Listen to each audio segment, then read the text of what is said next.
Bom, todo mundo sabe que eu sou uma apaixonada por automobilismo, tanto que eu comecei a minha carreira na Fórmula Indy, mas sempre acompanhei a Fórmula 1. E o nosso programa de hoje eu tenho muito prazer. Eu vou falar sobre velocidade, automobilismo, mas também e principalmente sobre vida. Bastidores da Vitória está no ar.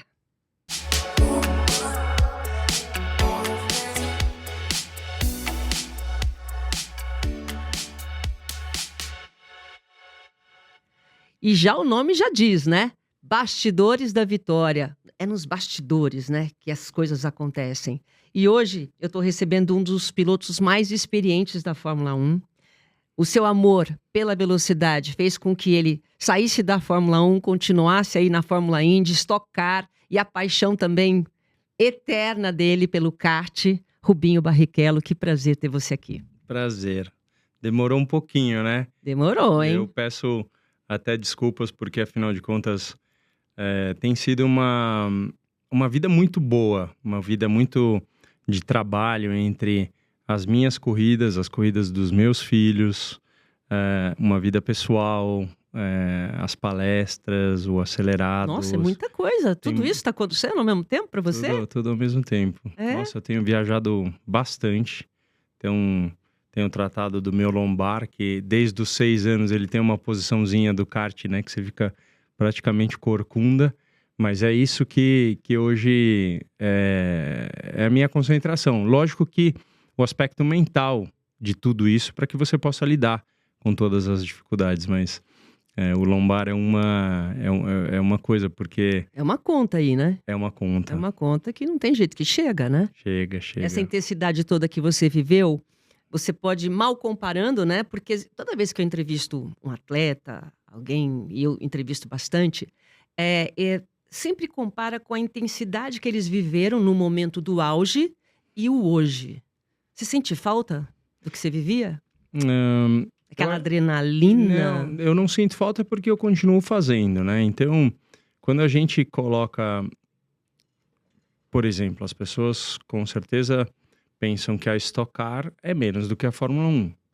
Mas isso é um aspecto mental, porque a corrida de Stock Car, ela é tão difícil quanto a de Fórmula 1. Então, eu tenho um prazer tão grande que da corrida, que assim, o que vale é o que você quer sobre isso e o quanto de prazer você tem sobre isso. Então, eu tenho muita gratidão por tudo aquilo que foi criado, né? Se você pensar... eu tenho falado muito disso, mas é o filho do dono do material de construção, né? Meu avô, meu pai, os dois Rubens, os meus tios, né? O tio Carlos, o tio Sérgio, ali no material de construção, que aí chega um menino, o primeiro filho ali dos Barrichellos, o primeiro neto, e aí o cara, ele anda bem de kart. Ah, mas esquece, a gente não tem dinheiro, não tem o que fazer. Ah, mas tá aqui, eu vou te emprestar um motor para ele poder treinar. E aí, a minha carreira, ela foi assim. Ela foi... Não foi programada, ela foi acontecendo? Ela foi acontecendo pelo fato da gente não ter dinheiro. Então, filho, você estuda e dorme. É tudo que meu pai pediu. E aí, como eu fiquei vidrado nessa coisa da velocidade, eu era aquele cara que estudava muito, né? Sempre falo, eu olhava para a lousa assim... não entendi, mas chegava em casa, estudava e fazia um negócio, e assim, 10, 9. O começo da minha carreira, principalmente, é muito baseado nas boas notas, para o meu pai não ter a mínima chance de falar, não vou conseguir te dar. Se eu tenho condições, ele falava, se eu tenho condições, eu te dou. Então, não tem jeito, não temos pneu de chuva. Quer ir correr? Eu falei, pai, quero. E aí, você vê... Eu acho que a razão da vida é a gratidão. Porque se você sente a gratidão pelo fato de tudo que vai acontecendo, sem se culpar ou culpar alguém, né? Tipo assim, pô, pai, você não vai me dar o pneu de chuva? Ou puta, que azar de vida. Fui nascer numa família... Não é de você isso. Não, e não deveria ser de ninguém. Porque esse tipo de gratidão fez com que eu fosse... me evoluindo. E, por exemplo, a minha primeira vitória de Fórmula 1 se dá com pneu slick numa pista de chuva. Naquele mesmo que foi colocado à disposição com 7 anos de idade, sem saber se aquilo ia dar em alguma coisa, entende? Então, Nossa, mas você sempre foi assim, esse positivismo, essa resiliência, foi desde pequeno? eu sempre você é fui, conhecido eu por sempre isso. fui muito grato. Isso sempre Nossa, fui, Rubinho, muito, sempre. muito, muito, muito, Que muito. Tanto é que eu legal. acho que quando eu tenho um momento da minha carreira, né, quando, sei lá, uns 15 anos atrás, que as pessoas falavam, pô, mas Rubinho tem muito azar, quebra a corrida, faz isso, faz aquilo. Eu, no meu silêncio, talvez eu tenha vivido alguma dor por escutar alguma coisa que falava assim, gente, mas eu sou brasileiro, eu sou verde e amarelo, como é que esse povo não Não enxerga. enxerga? E aí eu fui me estudar mais ainda para poder entender, porque a gente não entende as pessoas. Você estava Mas passando por isso quando você era pressionado, você passava tudo isso na tua cabeça? Com certeza, muito, E porque você não é... sozinho tentava entender aquela porque pressão? tem coisas que os seus pais conseguem passar, tem coisas que a tua terapia consegue te passar, mas tem coisas que você tem que achar. Não tem muito jeito. É através da leitura, é através da reflexão, é através do exercício. Sair para correr não é só o físico, assim, mas é a forma Mental, com de uma certeza. liberação, de poder, né? O livre-arbítrio de sair. Então, eu sempre fui da busca. Isso, sem dúvida nenhuma. Fui muito ajudado. Muito, muito Eu ajudado. acho que você teve, independentemente do seu talento, você teve muita sorte. Eu entrevistei o Reginaldo Leme, a gente conversou muito sobre você. Ele te admira muito. Que bom. Acho que vocês são parceiros, né? Uhum. E a gente estava comentando sobre você. Que você é um dos maiores pilotos que o Brasil já teve. Mas, assim, talvez tenha vivenciado na época errada. Como tinha um Schumacher lá, sabe? Na mesma equipe. Isso para você não foi um problema, foi? A época é sempre certa. Não tem época errada, porque época errada, o que é, eu tenho falado também muito disso, o que é felicidade? Felicidade nada mais é do que você estar bem aonde você está. Se você tá, É verdade, se você estiver bem naquele local, você fala assim, eu tô aqui, mas puxa vida, você já não está feliz, você não está em paz, você não está equilibrado, você não tem nada. Então, você estar bem e trabalhar por aquilo significa você ter um momento de felicidade e de abertura, porque o positivismo, não adianta eu falar para mim, pô, vamos lá, meu, você vai falsa, fazer e né? tal. Você não consegue passar para a cabeça se você realmente não tiver querendo aquilo, né? Então, pô, eu quero... uma vez eu falei isso pro Dudu, meu filho, e ele não entendeu e ele queria... Eu vi que deu até uma raivinha no olhar dele. Ele falou... Eu falei pra ele, filho, você precisa realmente querer ganhar. Ganhar não é ganhar. Você tem que querer e ir atrás. Então, quando ele entendeu isso, ele falou, pai, entendi. Por quê? O querer ganhar significa conhecimento de tudo que está se passando, preparação física, mental. Não é só você chegar lá e falar assim, puxa, Deus, não estudei, mas você me dá uma ajudinha aí que... Entendeu? A ajudinha pode acontecer, você pode olhar do lado ali, fazer uma colinha e tal, não sei o quê, mas você tem que estar preparado para aquilo. Então, em todo momento que eu estive com o Schumacher, eu acessei aquilo como uma oportunidade. Quando eu pensava, meu Deus, não estou ganhando e o Brasil está me julgando, eu me sentia para baixo. E tentava mais, e tentava mais. E aí foi um momento onde eu me perdi. Por quê? Porque eu vi que eu estava tentando impressionar alguém esquecendo de mim. E foi aí o meu reencontro. E você foi trabalhando isso na época ou você está fazendo uma reflexão agora? Não, durante a época. Porque qual é o grande problema, na minha opinião, de um universo? É o desconhecido. Por que a gente comenta? A gente comenta algo desconhecido. A gente tá numa roda de conversa que o cara fala assim, putz, mas o Senna, pô, desde a primeira corrida ele foi bom na chuva. Eu falei, você sabe disso? É um fato. Ou você não sabe que a primeira corrida dele na chuva não foi legal e foi por isso que ele se dedicou para aprender? Então, como a gente desconhece as coisas, a gente comenta. E a gente tem um péssimo hábito de só comentar. Ser humano, né? E comenta e tal. E assim, não vai nem machucar. Não tem muito erro. E hoje, como as câmeras estão né, parece um Big Brother o tempo inteiro, Sim. por isso que a pessoa cai do cavalo, porque ela tá acostumada a falar algumas coisas Ela que quer. depois filmou e fala, meu Deus, mas eu não signifiquei isso, eu não queria que ele se E sentisse hoje, mal. a gente estava conversando sobre isso antes de começar. É. Hoje existe aí, eu não sei como é que foi a sua pressão em relação a. Acho bacana você estar vivenciando isso, até pelas suas palestras, por tudo que você está passando. Você também tinha essa resiliência na época, mas você está refletindo sobre o que você vivenciou. Porque eu fico pensando, com todo o seu talento, tanto que você sofria de pressão, o quanto você sofreu crítica, o quanto as pessoas brincavam muitas vezes com uma performance que você deve ter dado tudo para É. aquilo acontecer o melhor. Isso na época te magoou ou você já trabalhou isso? Não, me magoou muito. Mas a mágoa e a tristeza, se elas te utilizam, o momento é crucial. Você não consegue falar, beleza, tô triste, mas Na hora, daqui a não. pouco passa. Pode passar se você refletir de como aquilo pode se tornar positivo. Então, eu fiquei muito chateado por muito tempo em muitas situações, mas eu percebi que, me conhecendo, que eu não podia deixar de perder o meu equilíbrio.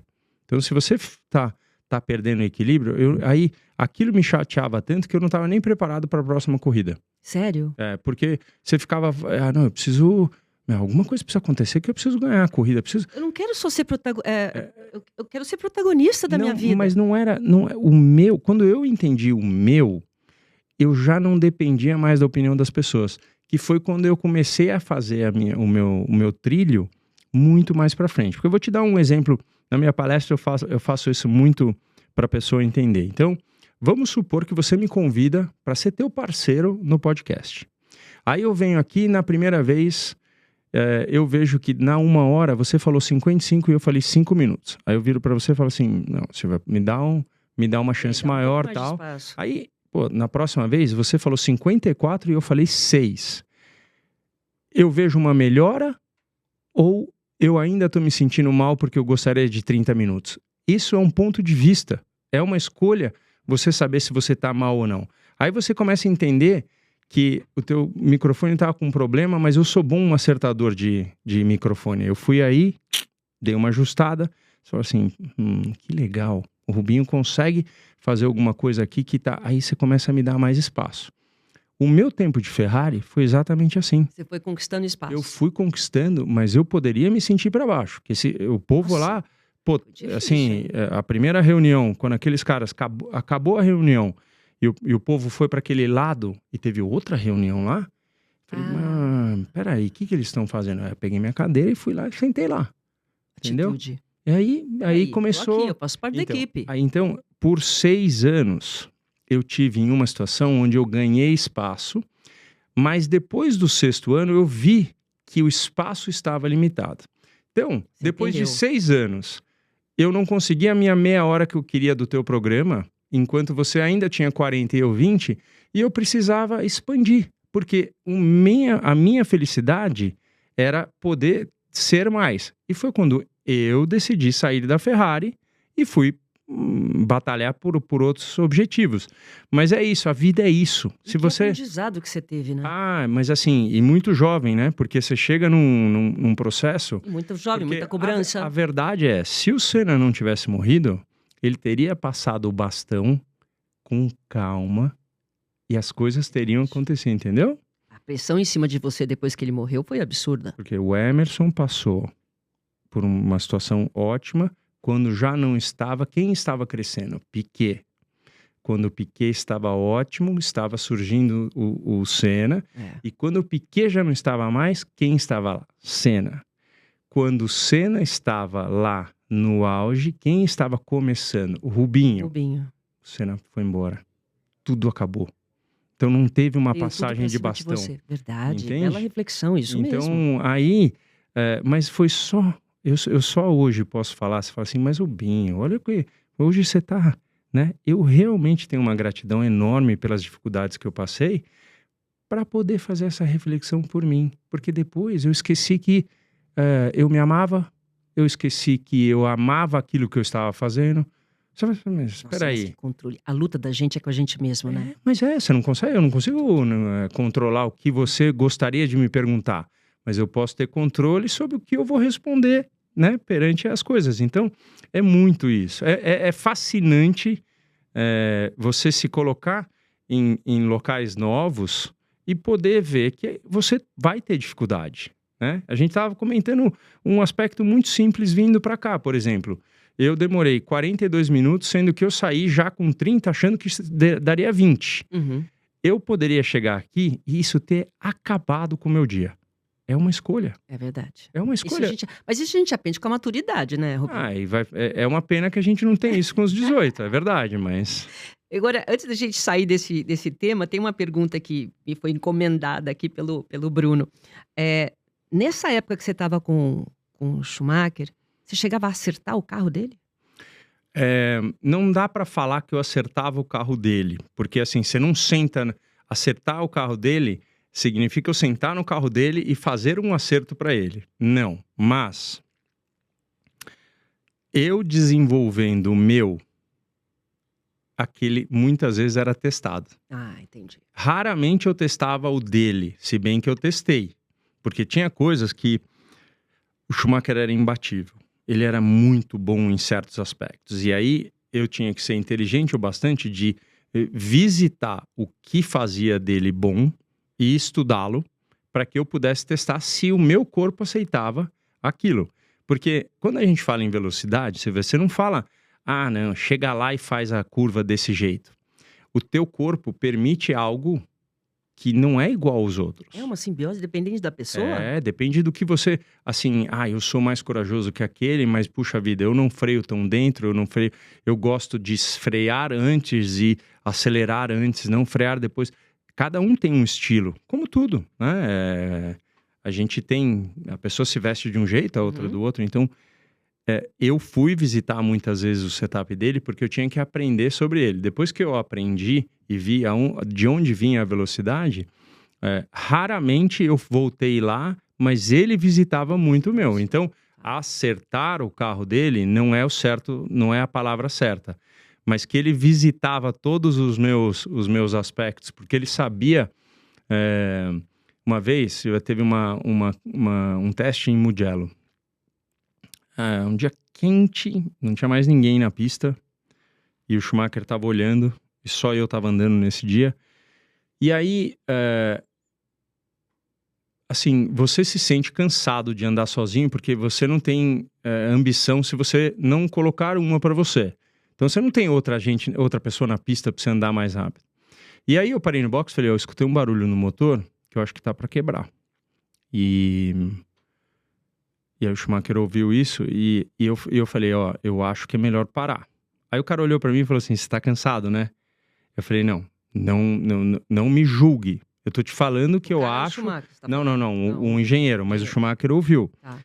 Aí o engenheiro falou, não tô te julgando, mas se você acha que vai quebrar, eu não consigo ver pelos parâmetros que eu tenho. Então vamos parar e ver. Eu falei, faz o seguinte, eu tenho praticamente certeza que o barulho é barulho de metal. Então, abre, porque se quebrar o motor, não é só o gasto, é o fato que você perde todo o desenvolvimento, que às vezes quebra uma parte, dilacera todo o outro do motor, processo, né? E aí, o Schumacher ficou olhando assim, e depois o cara viu que eu tenho um pedaço do motor até hoje, porque o cara falou, você merece isso aqui, porque não quebrou. E o Schumacher ficou de boca aberta, porque ele falou, eu não tenho isso. Ele não tinha isso de... É o que você falou. De ter essa sensibilidade, uma essa sensibilidade. Isso é de cada um mesmo. Cada um é de um jeito. Você chegou a vê-lo? Você foi vê-lo? Não fui. Isso não consegui, na verdade. Não me deram a oportunidade, porque quando eu liguei, eles foram muito claros que eu não conseguiria ajudar e ao mesmo tempo eu ficaria triste. Então, provavelmente ele estava numa situação não muito boa e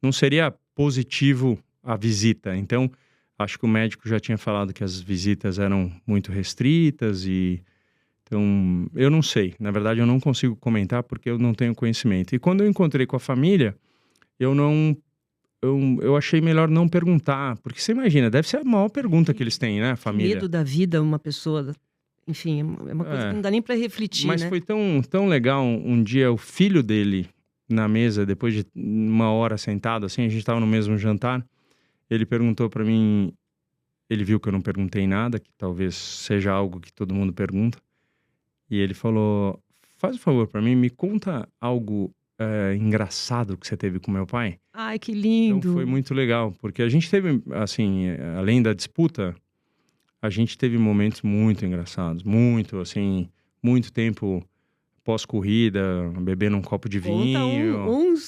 aí esse que Não, você contou pro filho. não, ele adorava tomar vinho e eu aprendi a tomar vinho mais ou menos ali na Ferrari, né? Eu comecei muito tarde, né? Eu era muito Focado. focado, né? Então, aí eu olhava, ele bebia, ele gostava de um vinho tinto e tal, e assim, a gente se divertiu, de tempos em Fiorano. Ele chegou um dia e falou, pô, a gente não tá testando, me leva para dar uma volta na pista. Pô, um Schumacher pedir para você levá-lo para fazer uma volta rápida é algo mágico, né? Eu falei, lógico, se você me levar. Então, é uma época Legal, que que não bom. tinha o telefone para poder, É. né? Tinha, mas Registrar. não era aquela coisa, sabe? Aqueles filmes que se perderam no começo dos anos 2000. Mas a Que gente teve legal, momentos bons, que com legal. certeza. Você estava falando aí da passagem de bastão, e eu fico imaginando o seguinte, sabe quando eu estava preparando o roteiro, o que eu ia perguntar?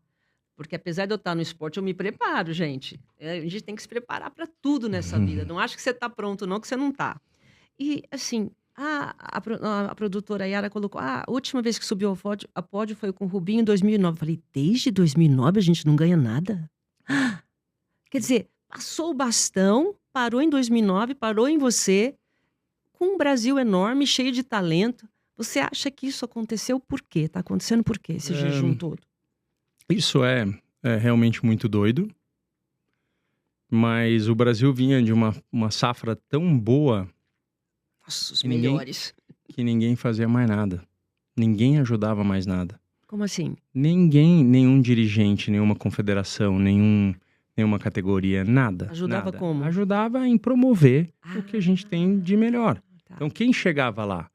Quem, no final, soube passar pelas situações. Eu, por exemplo, sem o patrocínio da Arisco, que me levou até a Fórmula 1, eu não conseguiria. Mas aí você fala assim, você acha que eu fui, então eu falei, obrigado ao Brasil por isso, assim. Não teve ajuda. Não teve. Tem ajuda do meu pai, da minha mãe, dos meus tios, das pessoas que contribuíram, mas ninguém da dirigência para fazer alguma coisa. Mas quando Investimento. você chega lá, fala assim, como você vai? Que é aquilo que a gente mais vê num atleta olímpico, por exemplo, quando ele vai falar, assim, pô, qual é o teu primeiro sentimento? Eu vi muito isso, a pessoa falando, agora é fácil eu falar, mas e 4 anos atrás, quando eu perdi? Quando você falou mal de mim, você Os entende? bastidores aqui, ó. O bastidor da Então, vitória, que ninguém mas é sabe. isso, por isso que o Brasil tá em déficit, porque a gente tem que se reorganizar, porque nunca nos faltou talento. Isso é verdade. Pilotos brasileiros continuam tendo a sua excelência e foi, assim, falta de oportunidade, falta de coisa, mas também serviram para dar valor. Eu fiquei 19 anos na Fórmula 1, Nossa, né? tudo isso, E aí 19 você anos. vê, hoje, uma das minhas maiores alegrias é parar. Tô num posto abastecendo, chega uma pessoa e fala assim, pô, Rubinho, muito obrigado pelas manhãs que eu passei ao lado do meu pai. É como Hoje se dá eu um valor fosse... mais ainda. Então eu sou amigo daquela pessoa por tanto tempo. Esse é um momento realmente de reflexão e de ver que pode ter sido momentos difíceis, mas esse momento é muito brasileiro. É muito, É. é muito de garra, de união. Pô, xingamos o Rubinho muito em situações de coisa, mas hoje eu entendo porque eu desconhecia alguma coisa, né? Então eu É falei, aquilo que você falou no início. a gente desconhecer e não procurar na raiz, É. ela dá qualquer tipo de conotação. E agora, assim, você acompanhou uma época que era mais piloto do que a tecnologia, né? Toda essa transformação nesses 19 anos você acompanhou. E hoje a gente vive aí um tempo maluco de alta tecnologia, automação. Não sei, acho que o piloto senta, tá tudo pronto. Entre a habilidade do piloto e a tecnologia, o que mudou e o que o piloto, só o piloto, um ser humano pode fazer nessa época que não tem jeito a máquina fazer? O piloto é sempre piloto. A gente tem essa imagem do mundo mais moderno e é verdade. É verdade. O mundo é mais moderno, o nosso celular faz muito mais coisa do que fazia há pouco tempo atrás e há muito tempo atrás, né? Se a gente pegar aquele meu primeiro tijolão em 1990, que era desse tamanho, você vê... Que era um Ford? Qual foi o teu primeiro carro? Não, eu digo o celular. Ah, você tá O falando do tijolão, celular, que você pegava para fazer. Nossa, E hoje nem ele é fala super... isso que nós não somos tão velhos assim, não. E hoje é super desenvolvido. Então o carro tem um desenvolvimento muito natural. Demais. Mas o piloto é sempre o piloto. Isso não vai mudar, né? Ele não é que o carro hoje faz mais, faz menos. O carro hoje é tão rápido que se o piloto não estiver preparado física e mental, ele não consegue dar conta. Então não é uma Fórmula 1 mais fácil do que tempos antigos. Fisicamente tem seu assim, ele não tinha volante hidráulico, por exemplo. Então era pesado na minha época, entendeu? Hoje é menos pesado? Sim, mas hoje tem mais força G. O que é a força G? É o peso da gravidade em cima do teu corpo, porque hoje vai mais rápido. Então, é tão difícil quanto. Depende da sensibilidade de cada piloto. Qual é a diferença, então, hoje numa geração, essa nova aí do Max Verstappen? O que diferencia? Qual que é o detalhe que forma o campeão? Se tá tudo tão automatizado. Se ele está bem preparado, o quanto... Porque hoje os jovens chegam muito mais bem preparados, né? Muito jovens, não é? Como eles são jovens. jovens. Eu fui o terceiro da história na minha época. Eu cheguei com 19 anos na Fórmula 1. Então, o Verstappen chegou com 17. É uma loucura, né? Se você pensar. Mas hoje, o jovem consegue se preparar mais por causa dos simuladores, que na minha época não existia. Então, hoje tem simuladores que fazem com que você possa treinar diariamente na tua casa. Então, eu tenho um simulador na minha casa, que meus filhos estão lá. Eu tenho, na minha casa de campo, tenho outro simulador. Então, eu tenho, inclusive, uma parceria com a Extreme por causa disso, porque é a minha vida. Você fala assim, mas Binha do céu, hoje em dia você ainda faz lógico isso? Que sim, né? Putz, eu sento no simulador. Hoje mesmo eu já sentei, porque meu filho meu mais jovem, o Fernando, tá no Brasil, que ele mora fora, e tava precisando de alguns conselhos em acerto de carro. E aí o simulador... Mas peraí, os dois estão? Os dois. Achei que fosse só o corre Dudu. na Europa e o Dudu corre de Stock Car comigo. E você, claro, deve passar... Dentro da sua casa, corre isso, então. Vocês conversam sobre corrida... É difícil não estar conversando sobre isso. É porque é uma delícia, né? Ai, não vamos falar de trabalho. Mas se a gente se diverte no trabalho, como é que faz? Eu me divirto. Eu também. Não é? A gente fala desde pequenininho, né? Mas pra mim, a coisa que mais o que eu mais tinha que ter certeza é se eles estavam gostando por eles ou se eles gostavam por mim. Porque isso era importante. E eu sempre bati a tecla que, olha, o pai gosta, meu. Eu desço pra academia hoje com 52 anos de idade porque eu preciso estar preparado para isso e para aquilo. Então, por favor, não façam por mim. Porque senão vocês não vão pra academia. Vocês não vão fazer a terapia, vocês não vão fazer e vão achar que estão preparados. Porque tem que se divertir. Chegar à Fórmula 1 não é pra amador. Sorte. Não é sorte. Não é sorte. É preparo, é estar no momento certo, na hora certa, é ter gratidão pelas situações que ocorrem. Não é só... E é difícil você passar isso para um filho. É mais fácil você passar para alguém que você está fazendo um coach ou para qualquer pessoa que queira ouvir o podcast. Entendeu? Não. As grandes situações não são sorte. Você não está aqui por sorte. Você trabalhou a tua vida inteira, você se dedicou a isso, você tem o dom da palavra para poder falar. Então, não é que aconteceu do nada. E mesmo tendo o dom da palavra, eu treino. Isso. Eu estudo até o hoje. Treino, ela faz com que tudo se torne eficiente, né? Então, quando a gente acha, não acontece. Não acontece do nada. E quando acontece do nada, dura muito pouco. Porque exige preparação, né? É. E essa coisa do treino, né? É importante que você deve falar isso também quando você é convidado.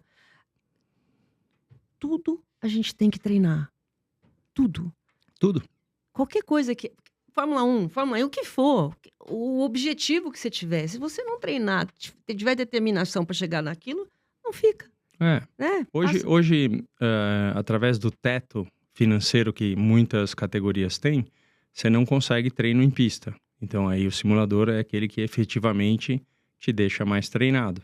Então aí você fala, mas a última corrida, puxa vida, eu sofri calor. O Stock Car é quente, muito quente. 60 graus centígrados chega. Nossa, tudo isso? E você tem que fazer sauna. Então, você tem que fazer sauna para poder treinar para o Stock Car?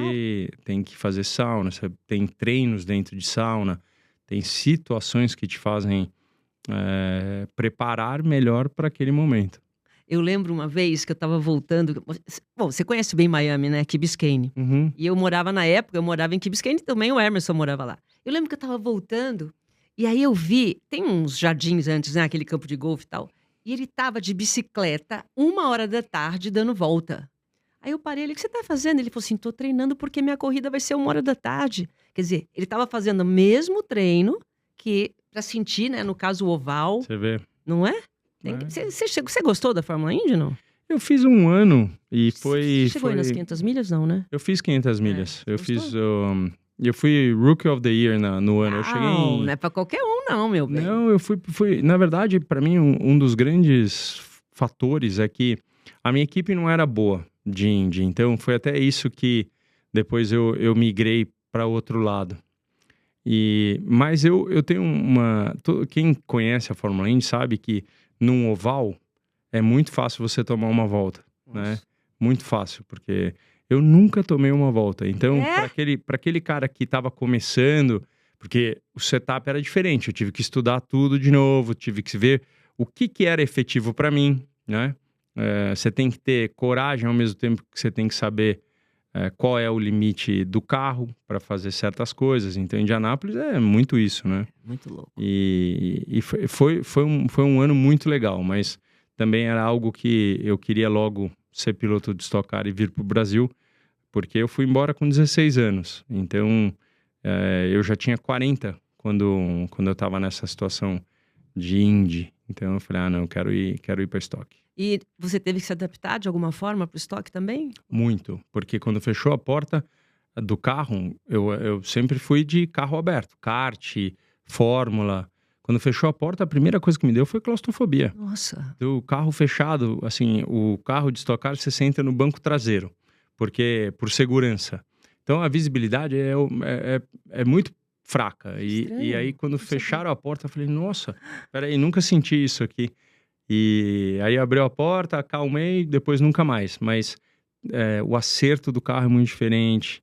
Se você freia forte, trava uma roda, você não sabe, você não vê as rodas, né? Eu estava acostumado a guiar carro que você via a roda. Então tem muitos aspectos que foram diferentes. E aí você vê, né, o que é legal no Rubinho. Ele foi aprendendo, foi se adaptando, foi se desafiando. Você está sempre se desafiando? Sempre, todo dia. Para mim, todo dia? Todo dia é um desafio, porque o desafio te faz, primeiro, manter juventude na cabeça. A gente não vai conseguir manter, pode ter creminho, pode fazer uma coisa, a dona Talula me ajuda, mas não é que eu consigo ter juventude externa, mas eu consigo ter interna. Então, o desafio faz com que eu me provoque, que eu tenha desafios tanto de carro de corrida, como no simulador, como na vida pessoal, como, entendeu? Para mim, eu tenho um pouco essa coisa assim de tentar fazer com que os meninos se organizem, mas eu tenho um pouco dessa coisa de paizão, de estar sempre presente, Que bom. Então, tipo assim, tem momentos que você tem que se colocar como desafio. Ontem, por exemplo, eu queria ter passado um momento fazendo as minhas coisas. E aí o Fernando me liga, meu filho, e fala assim, pai, assiste o jogo comigo do Corinthians? Tudo eu falei, de prioridade. Cara, assisto sim, senhor. Para na hora. E foi maravilhoso, porque eu tava com sono, eu sou de dormir cedo, sabe? O jogo lá já eram 10 e pouco. Quando marcou o gol, eu falei pra ele, filho, eu vim do sono. Gol! Foi maravilhoso poder vivenciar coisas simples, mas que ele falou assim, pai, quando a gente tá junto, o Corinthians nunca perde. Sabe assim, ele olha é tão só. corintiano que... mas é uma coisa gostosa. Então, poxa, a gente... É um desafio, porque eu tinha planos, ao mesmo tempo que eu tive que me adequar. Mas a E gente se coloca você... prioridade dentro desses Mas planos, se né? você pensar numa extrema dificuldade, é fácil você decidir. O difícil é decidir pelas coisas simples, que você fala assim, não, depois eu vejo. Depois eu faço. E é nisso que pode você deixar passar um momento brilhante como esse, que graças a Deus eu não deixei. Você se preocupa com... Eu sei que você é uma pessoa grata, mas você consegue, às vezes, visualizar, tipo, peraí, deixa eu prestar atenção nisso, porque esse é um momento especial. Eu tenho que viver isso aqui, porque Com certeza. isso aqui é especial e vai passar rápido. Deixa eu te falar, Silvia, o pódio, quando você tá lá em primeiro lugar, ele passa num segundo. Aí você começa a dar valor pro quanto que ele tem que ser vivido. Você desejaria que aquele momento durasse muito mais. Então, faz com que você entenda que um momento sentado na cama assistindo um jogo com teu filho, ele valha mais do que talvez ele até pudesse valer. Então, o automobilismo ensina muito para a vida em geral, não só para a corrida, né, mas pro geral. Então, eu acho que é isso. Quando eu palestro, eu consegui... O texto da palestra é melhor a cada volta. E aí, poxa, você fala assim, poxa, que legal, melhor a cada volta é o Rubinho lá, né? Pra um lado, pro outro e tal. Mas melhor a cada volta nada mais é do que a gente ter a gratidão por um renascer no dia seguinte. É verdade. Melhora, quero ser melhor amanhã. Como é que eu posso? É que a gente esquece disso porque a gente esquece de agradecer. Quando você tem a gratidão, você começa a falar, opa, peraí, eu consigo ser melhor nisso também. Você quer ter razão em tudo? Normalmente nós sentimos que nós temos razão muito durante o nosso dia. Mas e quando a gente não tem? Como é que a gente trata disso? Com humildade? Puxa, sistema tudo. Então é uma coisa gostosa esse dia a dia de reverenciar a vida, né? Porque a gente esquece, como eu esqueci que eu gostava de correr pela pressão. Então é muito fácil você perder o teu caminho do dia a dia. Tanto trabalho, tanta encheção de saco, meu Deus do céu, mas é tanto trânsito. Então você tem uma escolha também, quer fazer o trabalho, poxa, não, Rubinho, eu não tenho essa chance, porque hoje eu tô trabalhando duro, eu não tenho como fazer. As oportunidades vão acontecer para você, então você tá chateado com o trânsito. Pode ser que alguém chegue para você e fale assim, apareceu uma oportunidade de trabalho no interior pela mesma empresa. Quer pegar? Tipo, lá vai ser menos trânsito, você vai ganhar a mesma coisa. Quer? Então são oportunidades. As coisas acontecem desde que você, na minha opinião, seja grato. Isso me faz pensar no jeito que você está realmente refletindo sobre a sua vida, esse teu lado positivo que foi desde sempre, que você nunca se arrependeu de alguma coisa. Mesmo nos erros, alguma coisa, você falou, nossa, eu podia... Teve algum momento, poxa, eu podia ter feito mais. Não, porque você sempre fez mais. Você sempre tem a situação de dizer que você poderia fazer mais. Especialmente na minha profissão, que você tem dois aspectos. Você nunca tem a sensação exata que você está no limite. Ou você está numa performance um pouco abaixo, que você fala, podia ter dado mais... Ou você sai da pista e fala assim, não, já estava no limite. Então, como é que você busca isso? Entendeu? É essa coisa. Mas o erro, ele faz parte. Todos nós erramos todos os dias. Não tem a música da Paula Tola que ela fala assim, eu vou errando enquanto o tempo me deixar. E eu já falo que eu quero mais tempo para errar. Então, exatamente. Porque no final... Mais tempo para errar. Pois é. É isso. É pra gente poder ter tempo de erro, para que a gente possa acertar. Né? Então... Você não tem, né? Não tem nada que você... numa questão, por exemplo, profissional, já que você tem os 2 filhos, olha, por aqui... Isso sim, né? Essa coerência do que dá certo e o que não dá para passar. O erro, ele te reflete a uma situação que você tem... se você acabou mexendo com alguém ou danificando a estabilidade de alguém pelo seu erro, ele requer uma humildade para que você possa sentir muito por aquilo de coração, que você possa remediar.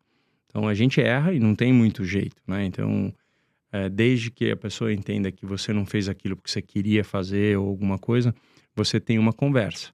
Mas o que acontece hoje? Se você pega, eu vejo, por que a pessoa fala assim, o governo, não sei o quê.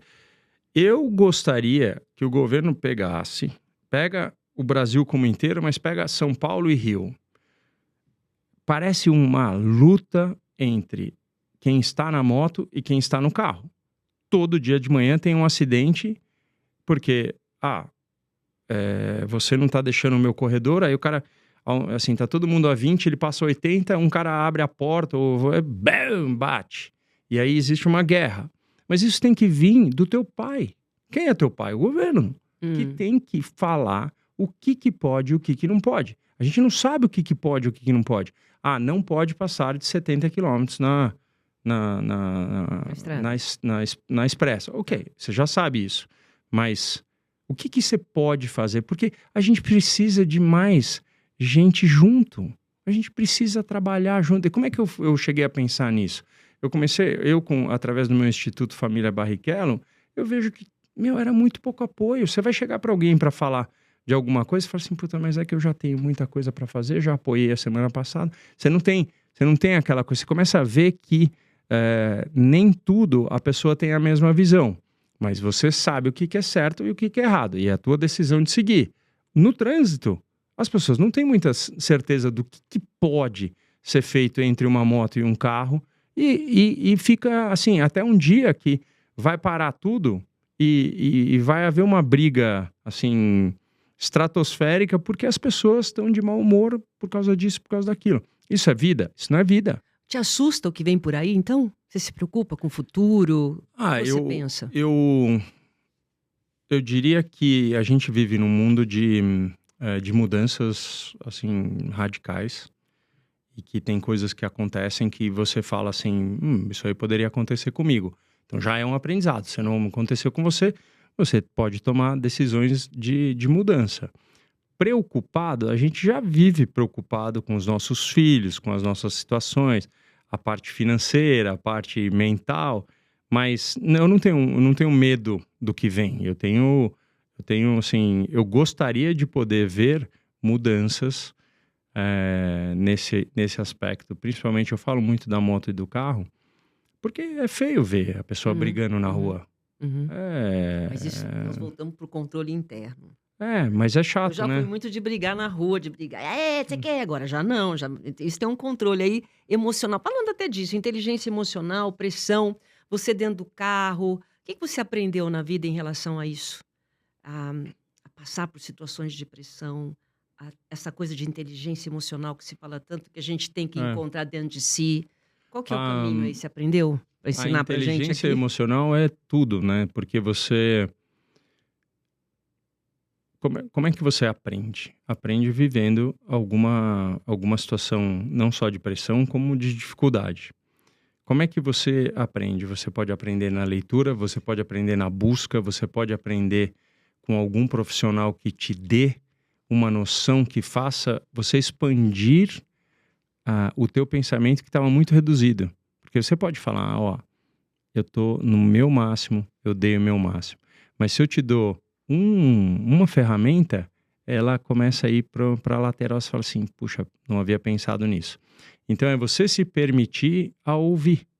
Então a missão de todos nós é de ajuda. Não é que só eu tenho uma missão de ajudar o Instituto ou você de propagar, todos nós, né? Temos alguma missão aqui, né? Temos sempre uma missão qual é, de troca, de troca mesmo de energia. Então, essa situação emocional, quando você vê que você está fora do teu equilíbrio por um pouco espaço de tempo, é uma dificuldade que te faz crescer. Se esse período é muito grande, aí peraí, você tem que trabalhar nisso. Porque tinha um amigo meu, o Tadashi falou, se tem 5 minutos que você está fora do teu equilíbrio, tem alguma coisa que não tá bem dentro de você. E é isso. E você Então, faz isso?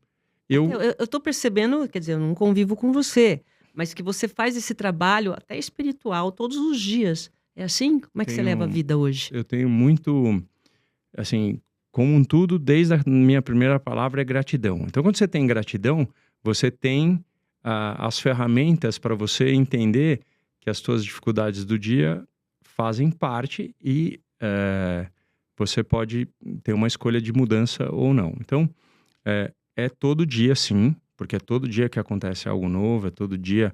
Por exemplo, a gente estava falando há quase 2 meses de eu vir para cá. E realmente estava numa dificuldade muito grande. Mas apareceu o dia de hoje, onde eu te mandei uma mensagem e falei assim: existe a possibilidade? Porque Eu não ia gravar. e porque eu queria vir. Eu não ia gravar Entendeu? Eu hoje. queria vir porque eu acho um desafio É, e uma oportunidade para poder cada hora mais. As pessoas, é. como elas desconhecem e elas comentam, pô, quando ela conhece, peraí, então, puxa vida, Rubinho me ajudou com aquela palavra e eu ajudei ele com... É uma troca, é uma troca. Então, inteligência emocional nada mais é do que a gente entender que você pode entender coisas e não entender outras que você tem que buscar. Eu tenho respostas do meu cachorro. Ai, não fala de cachorro que eu sou apaixonada, hein? Eu tenho vários. Apaixonada. Eu tenho resposta do cachorro. O silêncio dele dentro do olhar, às vezes, te dá a resposta que você queria ter. Tudo. É só você parar para observar os bichos, É, não é? Só que você tá.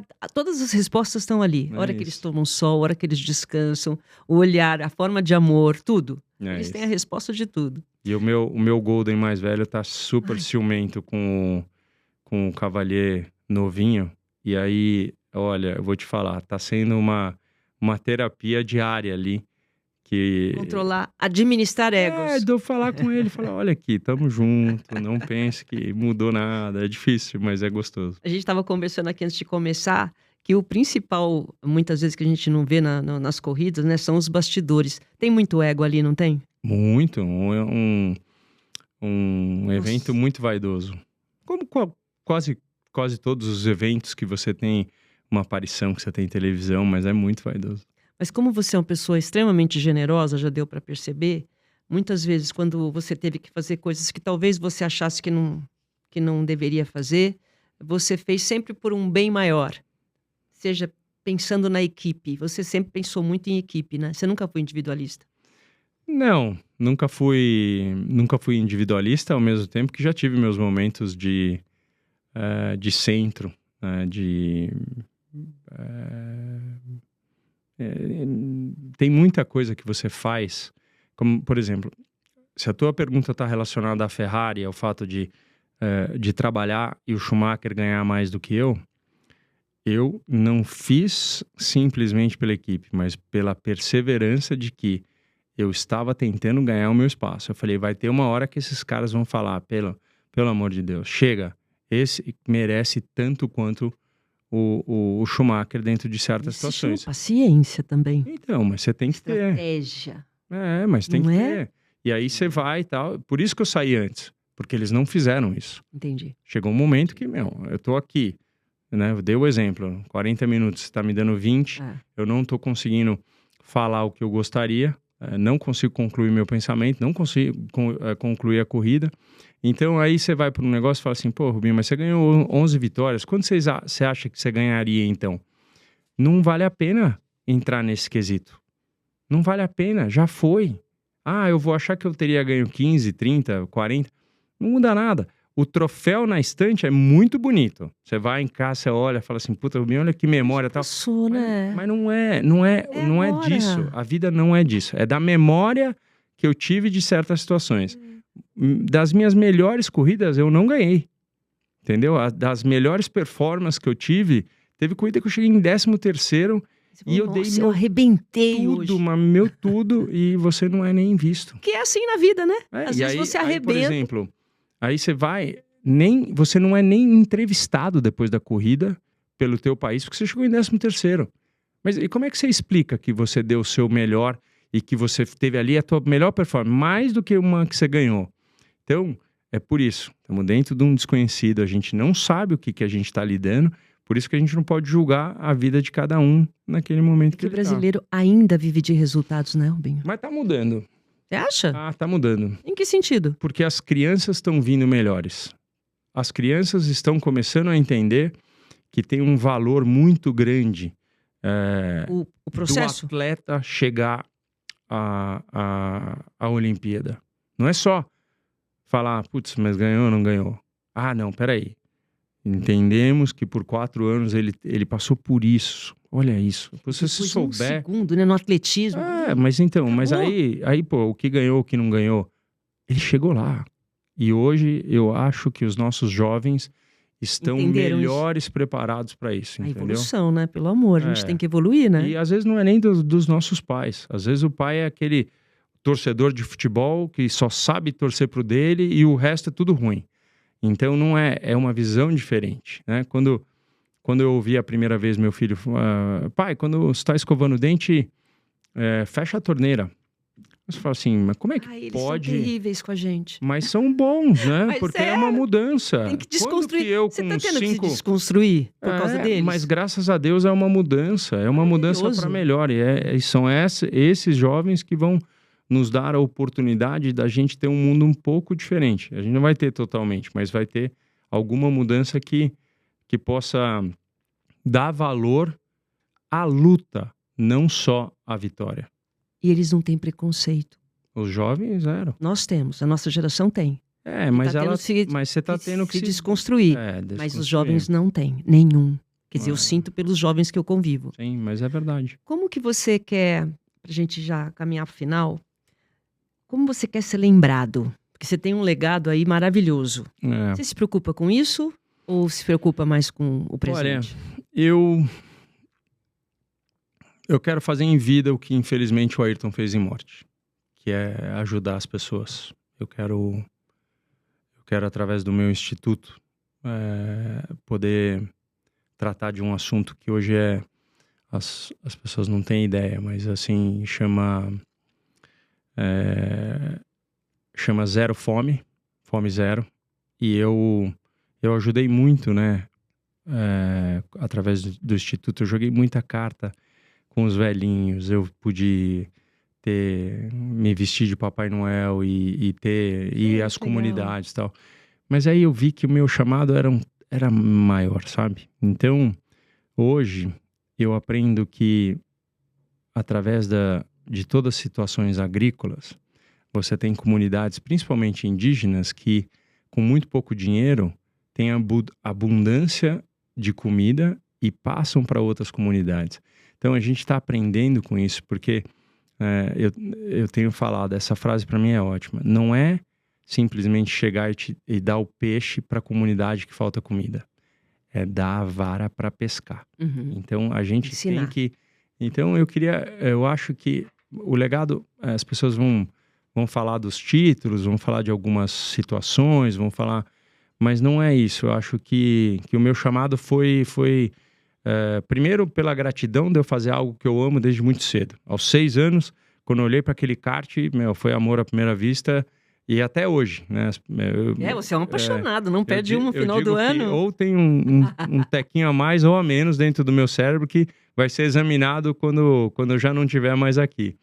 Mas essa resiliência, eu acho que é o fator que faz com que as pessoas possam acordar para algo maior, sabe? Outro dia, dentro de uma palestra, chorei até, mas dentro de uma palestra, uma mulher levantou e ela falou, eu queria te pedir desculpa porque você foi parte de um momento que eu caçoei de você com memes e tudo. Essa pessoa foi de uma coragem. Depois te conhece, a gente... Mas a pessoa teve uma coragem de fazer isso. E eu acho que é isso. Essa troca, ela me fez melhor e ela pôde colocar para fora uma coisa que a chateava. Então, ser lembrado é uma coisa que é importante. Esse legado, assim, o que você fez enquanto estava por aqui. Então, isso é uma opinião das pessoas. Depois, eu gostava dele porque ele acelerava muito, eu gostava dele porque ele ajudava as pessoas. Tem gente que me segue no Instagram porque eu tenho cachorro. Então... é uma opção, as pessoas têm a opção de deixar. Mas eu digo isso, eu queria fazer em vida o que o Ayrton infelizmente teve que partir para fazer, e com todo o carinho da família Senna e com todo esse legado que ele deixou, eles souberam endereçar um desejo dele. E aí hoje é magnífico toda a ajuda deles. Então, que eu possa ser iluminado para poder ajudar. Dá só um recado para o jovem, então, esse jovem que você já admira sem conhecer. Se ele quiser seguir o teu caminho, ele tem que fazer o quê? Seguir o caminho da corrida mesmo. Bom, mas eu falo para ele ou eu falo para você? Não, eu falo para você. Pode falar para a câmera. Não, imagina. Eu diria que o jovem não precisa ser só de corrida. O jovem, ele tem que saber que não existe nada sem suor. Não existe nada. Você não consegue. Você pode ter a sorte lidando com alguns parâmetros. Sim. Tem que ter sorte para ajudar um pouquinho. Sim. Okay. Mas você só consegue com o teu próprio suor, com as tuas próprias horas de trabalho. Então, quando você achar que você está preparado e que as coisas não estão acontecendo, abra os olhos. Você pode ser que não está preparado para aquilo que o Papai do Céu está te dando de experimento, de dificuldades, porque a gente carrega aí um fardo, mas é só do tamanho que a gente possa resistir. Então, eu acho que é isso. O jovem tem que ser perseverante, tem que ir atrás dos sonhos e que ele use o exemplo dos outros. Como é que o menininho pobre de Interlagos conseguiria chegar na Fórmula 1? É impossível. E aí é improvável, impossível, mas aconteceu. Então, aconteceu por uma série de lutas, do sonho de muitas pessoas e de muita ajuda. Você precisa ser ajudado, você não vai conseguir sozinho, ninguém consegue né? nada. E quando você chegar lá, não esqueça de agradecer as pessoas que estiveram com você nessa caminhada, porque isso também é muito importante. Porque hoje o que a gente mais vê é isso, né? Você ganhei, puta, obrigado. Você vai querer falar, obrigado mãe, obrigado pai, mas você esquece, né? Eu tenho tanta gente que me ajudou, né? Tanta, que eu tenho tanta gratidão. Que bom. Rubinho, obrigada, viu? Por esse momento que você compartilhou comigo. Privilégio de ter você aqui. Bom, boa sorte. Obrigado. Estou te acompanhando sempre. Obrigado. Bom, obrigada. Vamos ficando por aqui. Bastidores dessa vitória que você acompanhou. Volta numa próxima oportunidade. Obrigada.